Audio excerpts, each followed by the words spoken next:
আমার সাথে এই জিনিসটা বরাবরই হয়। এক কিনতে যাই বাজারে, আরেক কিনে বাড়ি নিয়ে চলে আসি। সকাল থেকেই মনের মধ্যে একটু ঘুরঘুর করছে, অনেক দিন মাছের টক খাইনি। বাজার থেকে এমন কিছু মাছ নিয়ে আসবো যাতে টক বানানো যায়। কিন্তু টক বানানোর কোনো মাছই নেই।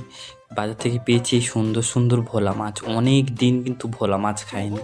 ভোলা মাছ কিন্তু আমার একটু বেশ ভালোই লাগে।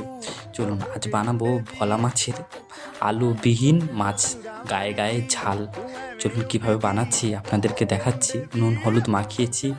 আমি পুরো মাছটা রুমে একাই এসে ছাড়িয়েছি, কারণ এখানে মাছ ছাড়াতে আবার এক্সট্রা পয়সা নিয়ে নেয়।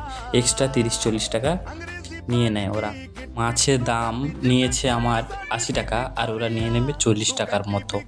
মানে আমার অর্ধেক পয়সা ওখানেই চলে যাচ্ছে ছাড়ানোর জন্য। তাই জন্য আমি বুদ্ধি করে বাজার থেকে বড় কাঁচি নিয়ে এসেছি, মাছ কাটার কাঁচি। যতবারই মাছ খাবো ততবারই বাড়িতে এসে মানে রুমে এসেই কাটিয়ে নেব নিজে থেকে। তাহলে দেখে শুনে সুন্দর করে কাটতেও পারবো, কারণ ওরা অনেকটাই কেটে বাদ দিয়ে দেয় মাছ। চলুন আমার গায়ে গায়ে ঝোল রেডি। এবার সে দেখুন নিয়েছি মাছ ভাজা, আর হচ্ছে মাছের গায়ে গায়ে ঝাল। চলুন টাটা বাই বাই। সবাই ভালো থাকবেন, সুস্থ থাকবেন, আর সবাইকে ভালো রাখবেন।